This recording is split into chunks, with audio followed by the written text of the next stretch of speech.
आखिर कैसी फिल्म होती है जो ऐसी जबरदस्त तारीफ की हकदार बन जाए। लगभग 42 लाख लोगों में से करीब 70% ने इसे 5 सितारे दिए। कोई कहता है ये फिल्म दिल को सुकून देती है, तो कोई ऐसा भी है जो शुरू से अंत तक रोता रहता है। यही वह फिल्म है जो विश्व सिनेमा की सर्वश्रेष्ठ फिल्मों की सूची में लगभग 60वें स्थान के आसपास आती है। इस कहानी की नायिका कोई ताकतवर हीरो नहीं बल्कि एक छोटी सी बच्ची है। उसका नाम हाइडी है। ये पहला मौका था जब वह अपने दादाजी से मिली। उस समय दादाजी लकड़ी काट रहे थे। हाइडी मासूमियत से आगे बढ़कर उन्हें नमस्ते करती है, लेकिन दादाजी का रूखा जवाब उसे डरा देता है। उसकी मौसी घबराकर तुरंत हाइडी को पीछे खींच लेती है। 2-4 बातें कहकर वह हाइडी को वहीं छोड़ देती है और जल्दी से चली जाती है। दादाजी न तो उसे रोकते हैं और न ही कोई सहानुभूति दिखाते हैं, बल्कि दरवाजा बंद कर लेते हैं। हाइडी कितनी ही बार आवाज लगाती है, लेकिन दादाजी दरवाजा नहीं खोलते। बेचारी हाइडी के माता पिता पहले ही गुजर चुके थे। मौसी ने उसे छोड़ दिया था और अब दादाजी ने भी उसे अपनाने से इनकार कर दिया। उसी रात तेज आंधी तूफान आ जाता है। मजबूर होकर हाइडी भेड़ों के बाड़े में जाकर एक छोटे से मेमने को गले लगाकर पूरी रात बिजली और बारिश के बीच बिताती है। अगली सुबह दादाजी बाड़े में आते हैं। हाइडी उन्हें प्यार से नमस्ते करती है और एक कटोरे में बकरी का दूध भरकर उनकी ओर बढ़ा देती है। हाइडी बहुत खुश होती है। उसे लगता है कि दादाजी का दिल पिघल गया है। वह बड़े चाव से दूध पीती है, लेकिन दादाजी ठंडे स्वर में कहते हैं कि थोड़ी देर में पादरी आकर उसे अनाथालय छोड़ आएंगे। यह सुनकर हाइडी चुपचाप सिर झुका लेती है, लेकिन जब वे चर्च पहुंचते हैं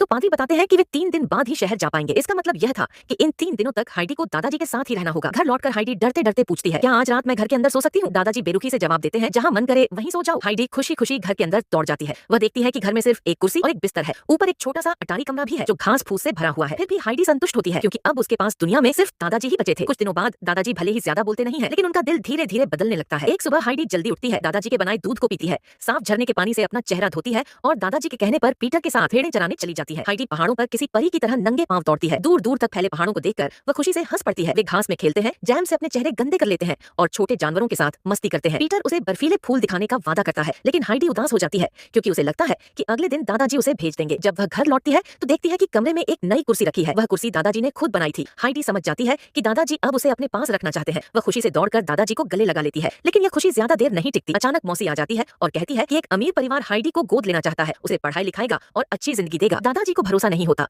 क्योंकि वही मौसी पहले हाइडी को छोड़ चुकी थी। मौसी हार नहीं मानती। वह चोरी छिपे हाइडी से मिलती है और झूठ बोलती है कि दादाजी अब उसे नहीं चाहते। इतना कहकर वह हाइडी को जबरदस्ती अपने साथ ले जाती है। जब दादाजी को सच्चाई का पता चलता है, तब तक बहुत देर हो चुकी होती है। हाइडी कहीं नहीं मिलती। टूटे हुए दिल के साथ दादाजी खड़े रह जाते हैं, यह जाने बिना कि उनकी प्यारी बच्ची को कहाँ ले जाया गया है।